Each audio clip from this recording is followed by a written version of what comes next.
parece que toda hora a gente vê, o governo está com atrito com o Congresso, o Judiciário também, mas agora vai resolver, o Lula se encontrou com não sei quem, agora vai funcionar. Aí passa no dia seguinte outro problema. Eu não vou nem te perguntar se agora vai dar certo, se eu quero dizer, esses atritos serão permanentes, Deise? É bom a gente se acostumar com esses desentendimentos entre Palácio do Planalto e Congresso Nacional?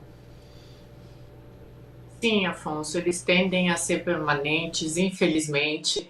A gente tem uma questão que ela é muito central aqui no Brasil e a gente tem que entender como funciona até para conseguir ter uma noção do que vai acontecer, né?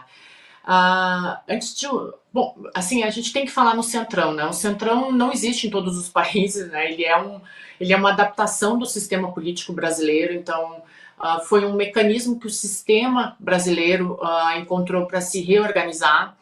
E só para a gente lembrar, durante um período na Câmara dos Deputados, existia um acordo de cavalheiros onde a liderança, a presidência da Câmara dos Deputados, ela seria trocada todos os anos pelos partidos políticos. Então, uma hora era o PT, o PSDB, existia um acordo de cavalheiros. Quando o Eduardo Cunha chegou na presidência da Câmara, ele quebrou esse acordo. Então, ele ficou na presidência da Câmara dos Deputados e ele não passou o bastão, como a gente fala, ele quebrou esse acordo de cavalheiros. E aí a gente teve esse fortalecimento, essa transferência da agenda do Executivo para o Legislativo, ela começou com o Eduardo Cunha. Como os outros governos não conseguiram puxar de volta a força da agenda para o Executivo, a Câmara dos Deputados acabou tendo essa força toda nas negociações. Então a gente viu isso, acabou se fortalecendo com o Michel Temer, né, que acabou ficando refém do Eduardo Cunha por todo o processo que aconteceu com a ex-presidente Dilma Rousseff, e a gente teve um fortalecimento com o ex-presidente Jair Bolsonaro, principalmente em relação ao orçamento secreto.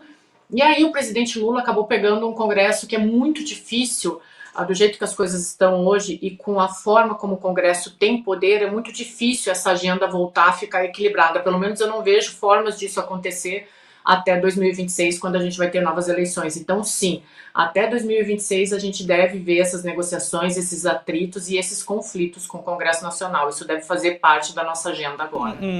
Uma coisa muito interessante dentro do Congresso Nacional, que é isso que você falou, é o clima, principalmente num clima de plenário.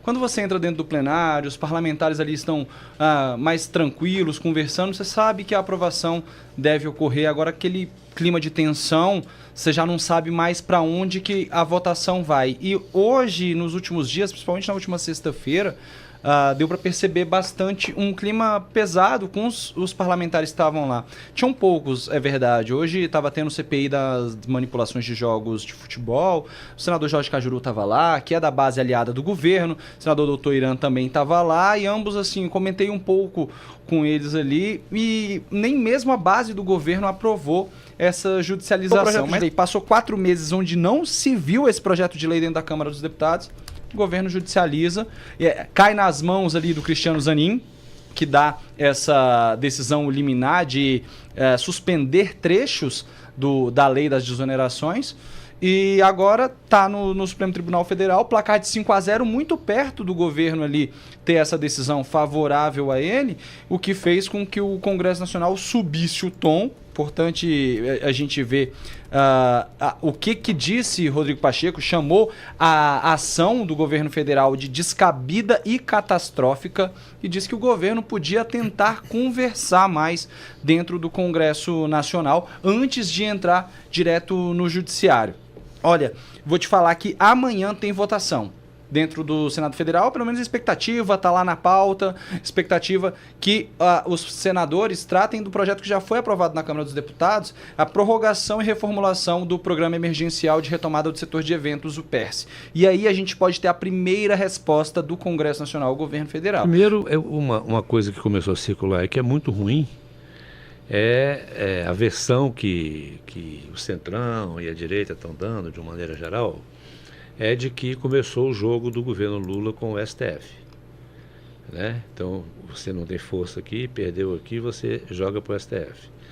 Não me parece que seja esse o caso nesse episódio. Eu acho que esse episódio, conforme o Biagio aqui colocou,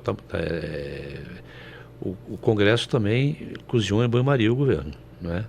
O governo desde o início não aceitava isso. O governo, o Haddad está fazendo um esforço fiscal aí, para você, né? Você viu que o problema da Petrobras também houve briga, porque na medida em que não se distribuía os dividendos dos acionistas, o governo também deixava de receber, e você viu o tamanho da crise que foi no governo. Então, do ponto de vista da Fazenda, é preciso endurecer qualquer tipo de concessão nesse campo, não é? Eu ouço dizer nas frentes parlamentares, principalmente a frente do empreendedorismo, um pouco também ligado ali com a frente da agricultura, eles estão irritadíssimos, dizendo que começou o jogo do governo com o STF e tal, e que vão retalhar, etc, etc. O Biagi está muito certo nesse contexto. Agora, eu acho que tem muito barulho ainda, acho que tem que ter conversa.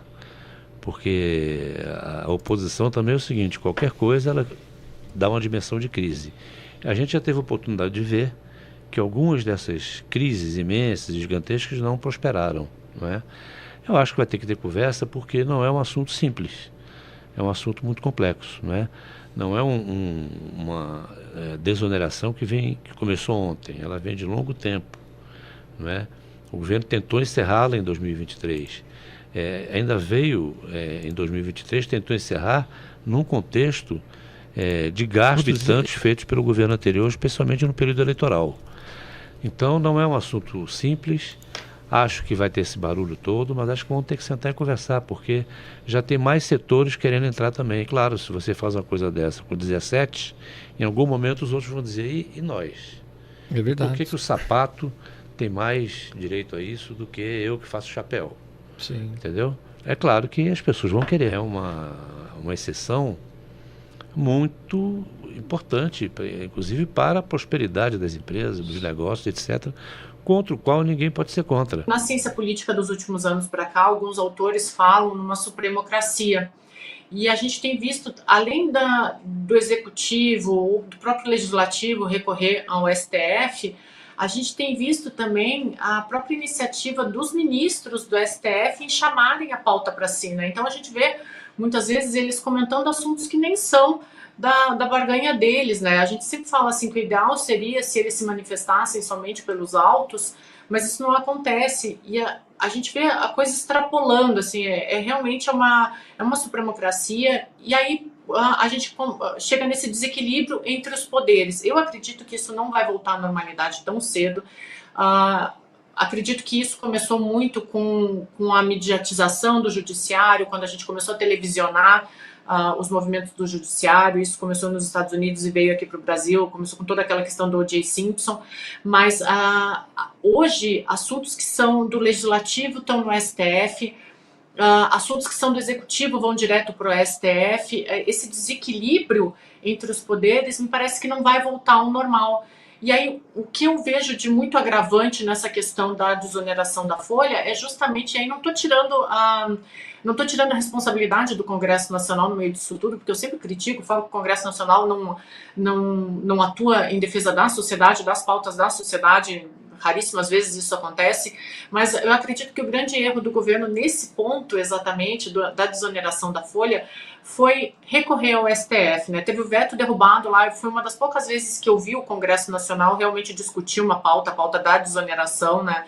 A gente fala que tem uma grande parte da sociedade que está de acordo com essa desoneração da folha, então muitos analistas falam que o Congresso está atendendo um pedido da população, mas a gente sabe que tem uma demagogia muito grande, a gente falou sobre isso aqui, mas eu acredito que quando o Executivo ele recorre ao STF, agora, além dele expor os ministros mais uma vez, acaba atribulando ainda mais essa relação e esse desequilíbrio na força entre os três poderes. Mas, infelizmente, como eu falei aqui nos primeiros minutos do My News, eu não acredito que essa relação vá mudar. Eu acho que chegou num ponto que só uma renovação no Congresso e só mudança em todo o sistema, presidentes e deputados federais e estaduais, é que pode mudar isso, se é que vai acontecer alguma renovação.